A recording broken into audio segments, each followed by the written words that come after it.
100 años de periodismo en el Perú de María Mendoza. María, gracias por estar con nosotros. Gracias por traer los libros. Está lleno de datos impresionantes. Sí. Cada libro, cada dato está además chequeado, pero ya... Sí, hay mucha bibliografía sobre periodismo. Lo que pasa es que está disgregada, ¿no?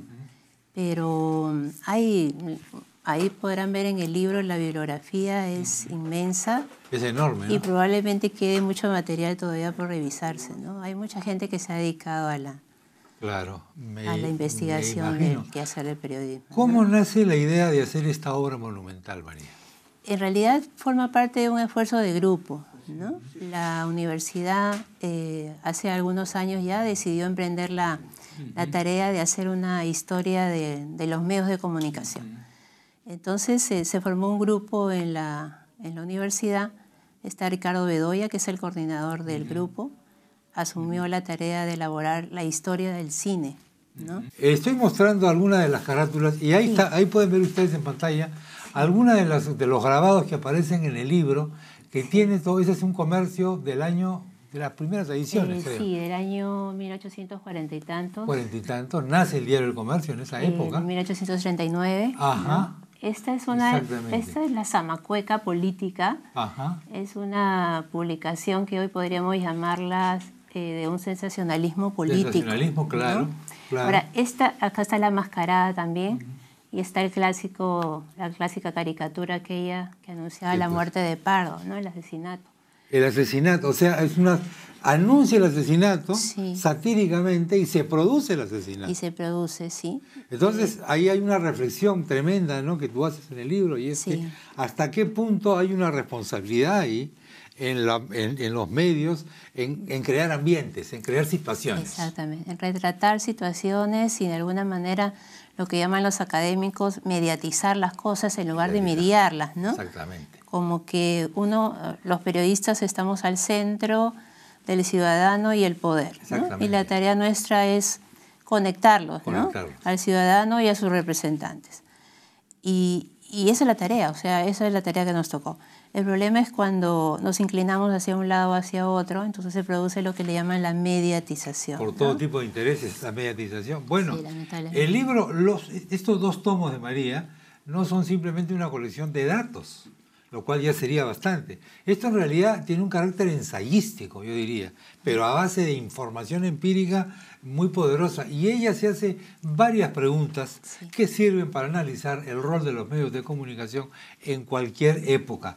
¿Hasta qué punto los medios de comunicación cumplen con esos retos o esas cosas que se enseñan en la universidad, ¿no? Sí, lo que pasa es que pienso que en países como el nuestro nos toca asumir ese rol, ¿no? Habitualmente el medio de comunicación pues tiene funciones muy puntuales, ¿no? Sí.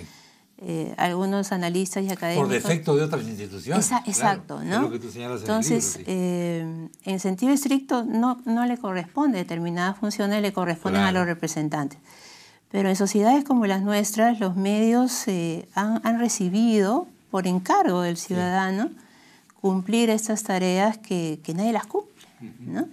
Entonces, a mí me parece esa labor muy delicada, ¿no? Muy delicada y a lo largo de la historia del periodismo, repetitiva. Se repiten situaciones. Siempre estamos discutiendo lo mismo, de alguna manera. Exactamente, sí, exactamente.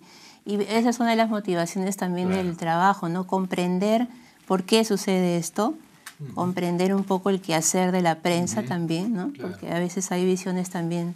El libro es interesante, ¿no?, porque plantea que la aparición de un medio de comunicación no es una cuestión arbitraria de un genio, sino que obedece a un contexto social. Exacto. Y en ese libro tiene un acierto enorme, porque tú estás presentando las circunstancias políticas, sociales y económicas. Exacto, los contextos. Esa es una recomendación que me hizo Franklin Pierce hace muchos años, en el sentido de que los historiadores ven los objetos de la historia, los periodistas vemos la información, pero la idea era conectarlos un poquito, ¿no? Entonces, y aquí hay un acierto, ahí, ¿no? mi modesta impresión es que este es un acierto poco común en la literatura al uso sobre la historia de los medios de comunicación. Comunicar el contexto social, político, etcétera, con la aparición del medio. Exacto. Y la retroalimentación que hay. Es indeligable, ¿no? Es indeligable. Absolutamente sí, indeligable. Total. ¿Por qué son los recuadros, María? ¿Qué va en los recuadros? En los recuadros recojo información que está en los libros, está en los periódicos, hay testimonios. Logré conversar con 9 periodistas, pero ustedes 9 representan de alguna manera a todo ese grupo de periodistas que han hecho el quehacer local, ¿no? Y el recuadro tiene esa finalidad de ampliar la información y de hacer periodismo, ¿no? Sí. O sea, de alguna manera, dar cuenta de un producto informativo e inmediatamente señalar en qué contextos apareció, en qué circunstancias.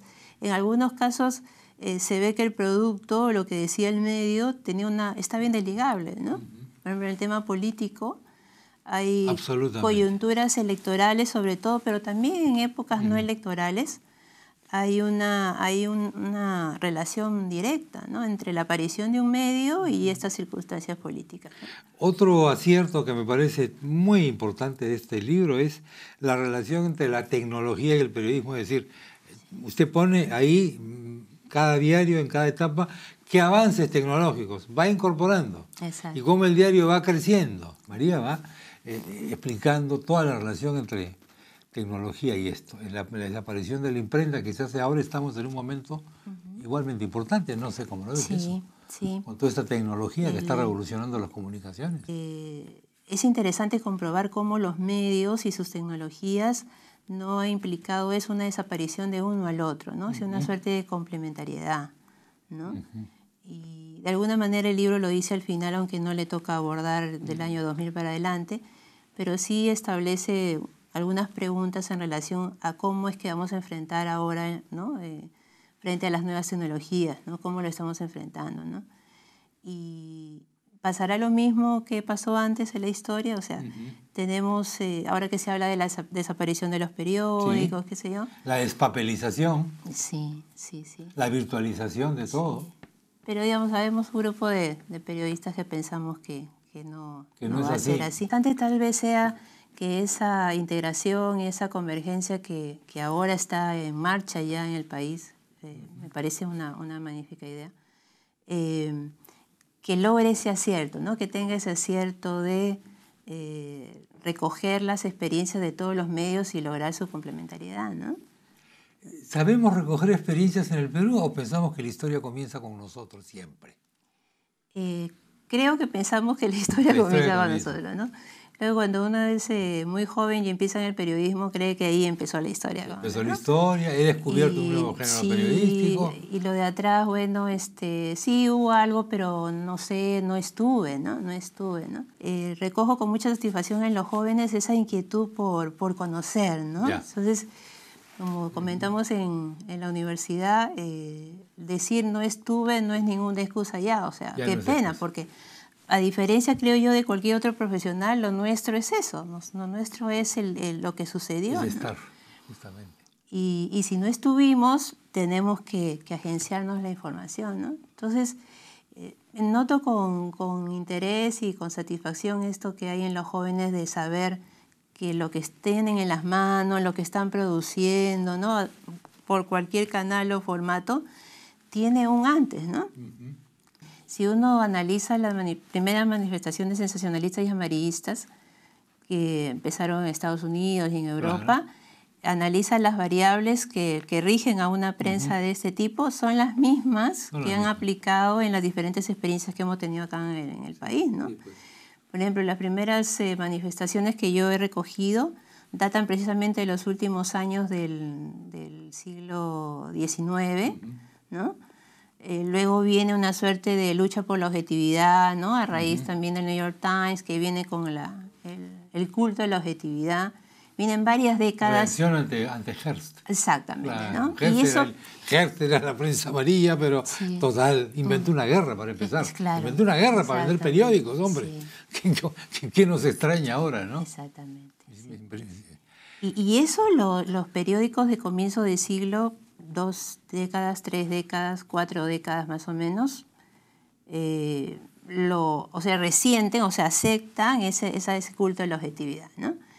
Y luego en la década de los 60 ya con Última Hora, digamos, ¿no? Claro. Sin decir que entre Última Hora y el comienzo del siglo no hubo manifestaciones, como hemos visto acá de la Mascarada y todas ellas.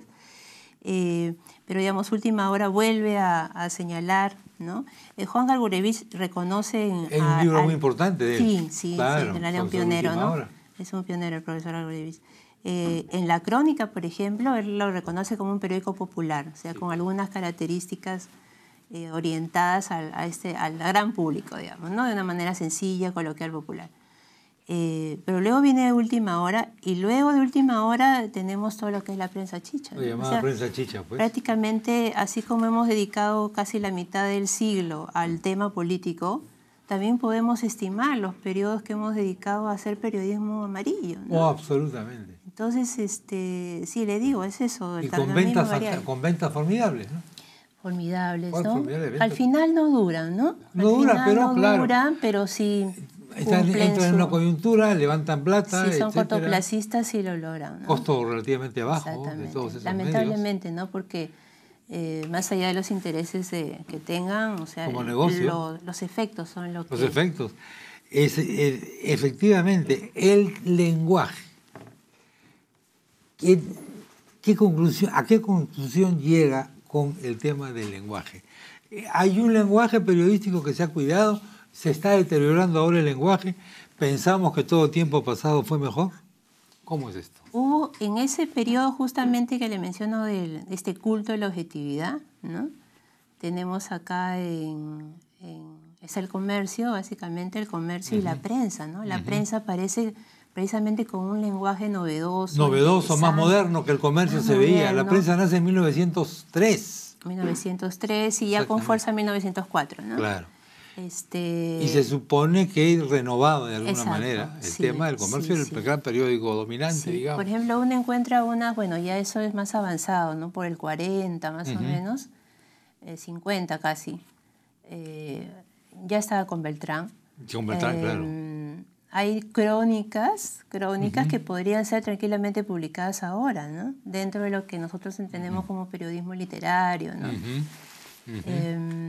Entonces, este interés por un lenguaje riguroso, atractivo, ¿no? Croniquero, ¿no? Correcto. Bien hecho, o sea, ha sido una de las preocupaciones del siglo pasado, ¿no? ¿Qué ha pasado en los últimos tiempos? Yo creo que la crónica se retomó en Lima. Vale señalar que este es un recorrido en Lima, ¿no? Y del periodismo impreso, fundamentalmente los periódicos, no las revistas. Hay una deuda con las revistas, aunque se incluyen algunas, ¿no? Pero digamos, a partir, yo diría, de los 90, ¿no? Por ejemplo, un caso, la prensa literaria, el periodismo literario, retoma esto, ¿no? Efectivamente. Los periódicos abren, ahora en los 80, un poco República también trabajó el tema de la crónica, una crónica policial, ¿no? Pero era una crónica. Los famosos policiales de la República, de la época de Thorndike, claro. Pero, Thorndike era un gran croniquero, claro, tremendo, evidentemente. Sí, exacto. Tremendo. En los 90 hay un intento por recuperar esta crónica como la estamos entendiendo ahora, ¿no? Como un periodismo literario, ¿no? Como un periodismo que recogió, digamos, lo que se hablaba de los 60 del nuevo periodismo, ¿no? El nuevo periodismo. Y lo que nota ahora es que ha bajado un poquito ese ahora tema, últimamente ha bajado. Ha bajado el tema del relato, ¿no? Bueno, él tiene algunas de las carátulas que ya más modernas que se mencionan en el libro. Esas son dos diarios las del desaparecidos 90. ya.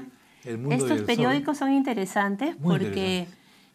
duraron poco, ¿no? Sí. Pero hicieron un esfuerzo enorme por modernizarlo. Exacto, y apostaron por el estándar en un mercado que era tabloide. Todo el mundo puro tabloide. Exacto, y yo creo que fue un esfuerzo por hacer una propuesta, digamos, novedosa, ¿no?